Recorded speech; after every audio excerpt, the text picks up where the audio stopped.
TorahBox.com pour la diffusion du judaïsme francophone vous retransmet un enseignement du Rav Serge Atia.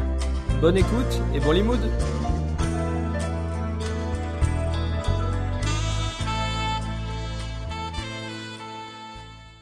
Il y a une notion comme ça qui s'appelle Bet Abba, on voit ça dans la Gemara Brachot, Dafyud. Et il faut savoir que il y a une chose à laquelle l'enfant est très sensible, c'est l'ambiance, ce qu'on appelle l'ambiance. Donc, quelle est l'ambiance à la maison?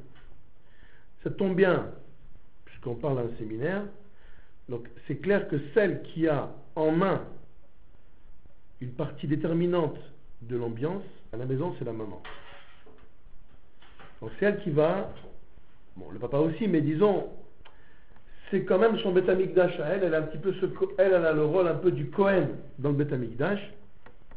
C'est la maman, et elle a un rôle prépondérant dans cette ambiance. Alors, on va voir quel rôle. Mais d'avance, pourquoi c'est important l'ambiance? Il y a un principe qu'on connaît, En Adam Lomet, et la Bemakom, chez Libo Chafetz. Il y a une ambiance, il y a une notion comme ça qu'un homme ne peut étudier, et la Bemakom, chez Libo Chafetz, que dans un endroit où il se sent bien. Ici, ça fait appel à une notion subjective du limoud. Il suffit pas que il y a un cours, que ça étudie, ou je sais pas quoi. Il y a l'ambiance dans laquelle ce limoud se fait. Ça, on parle en général dans le limoud à Torah. Donc on parle d'une notion générale, on ne parle pas de chinouf maintenant. Un Adam Lomet est là, Bemakom, chez Libo Chafetz. Un homme ne peut étudier que dans un endroit où son cœur se sent bien. Ici, on fait appel donc à cette notion subjective qui est une condition sine qua non de l'étude. Je ne peux pas étudier si je ne me sens pas bien quelque part. L'ambiance. Et il est clair que ceci se transfère directement, cette valeur-là, cette notion, elle existe exactement à la maison. Un enfant ne pourra pas se développer correctement s'il ne se sent pas bien à la maison. Il ne se sent pas bien à la maison. Or, se sentir bien à la maison, c'est vraiment du subjectif pur. C'est pas parce qu'il a une belle chambre, ou un beau lit, ou il a des bonbons, etc. C'est pas ça. C'est l'ambiance propice. Alors, vous voyez que je ne peux pas étudier, même si je suis avec les meilleurs rabbiniques du monde, si l'endroit ne me plaît pas, je ne peux pas. Il y a une sorte d'atmosphère favorable à un certain développement. Ça veut dire que plus que intellectuellement, le message il passe d'abord par un filtre qui s'appelle l'affectif.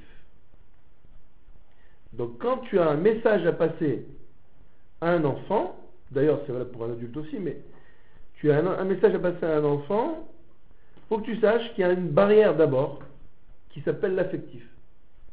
Ensuite, si monsieur affectif a donné son feu vert, le message pourra passer sur l'intellect, la raison, le juste, le cohérent.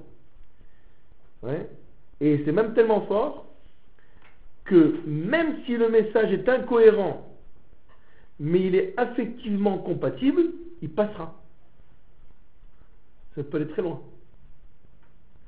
D'accord? Si la forme est favorable, l'ambiance souriante, agréable, sympathique, tu dis une grosse bêtise ou un truc faux, de toute façon ça passe, ça sans chance de passer. D'accord? Donc il y a comme ça chez l'être humain deux barrières, c'est comme si vous aviez deux gardes-barrières qui donnent leur feu vert. Le premier, c'est le cœur, qui dit oui, ça me plaît.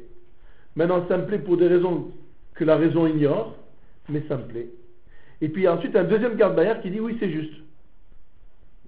Je suis d'accord. C'est cohérent, ça tient la route, etc. Ce soir, je voudrais qu'on regarde un petit peu cette notion de chinour dans l'aspect affectif. Il faut que vous sachiez que avant tout et surtout et après tout et pour tout et tout ce que vous voulez, il faut qu'un enfant n'ait jamais aucun safek sur le fait que ses parents ils l'aiment. Alors vous allez me dire, c'est évident. Les parents, ils aiment les enfants, peut-être. Mais en tout cas, pour l'enfant, c'est pas toujours évident. Surtout quand on lui dit non. Surtout quand on le force. Surtout quand on l'oblige. Surtout qu'au lieu de jouer, on lui dit qu'il faut qu'il aille travailler. C'est pas évident. Donc, il y a un souci qu'on doit avoir de manière quasi perpétuelle.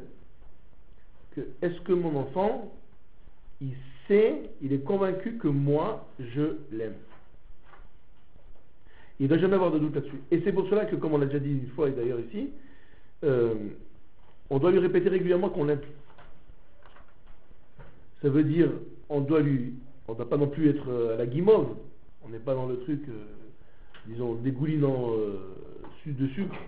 Mais ça veut dire à l'enfant, tu dois lui prendre la joue, lui prendre la main, l'embrasser, le serrer contre toi, le prendre sur tes genoux, lui faire des bisous, qui sentent que l'enfant il est aimé, qui sentent que ses parents ils l'aiment beaucoup. Et ça c'est dans la gestuelle, mais dans la rhétorique aussi. Ça veut dire oui, dis-lui que tu l'aimes, dis-lui que toute ta vie, tout ce qui t'intéresse c'est lui. D'abord c'est vrai. Je vous répète et je vous répète et je vous répète que réussir sa vie, qui c'est qui connaît la suite? D'accord. C'est réussir ses enfants.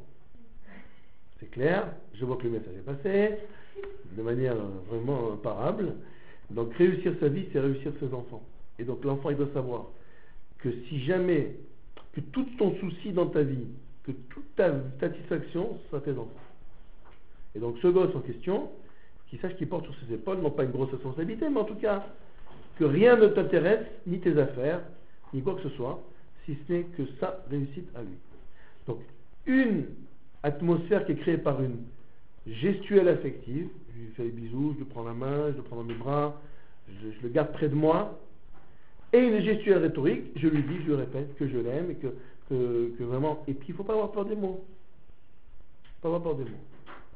J'ai eu une fois une discussion avec un rave, un monsieur comme ça, très yéqueux. Alors, on discutait de quelque chose qui lui plaisait ou pas, et ce rave il m'a dit, c'est bien. Alors j'ai dit, c'est tout?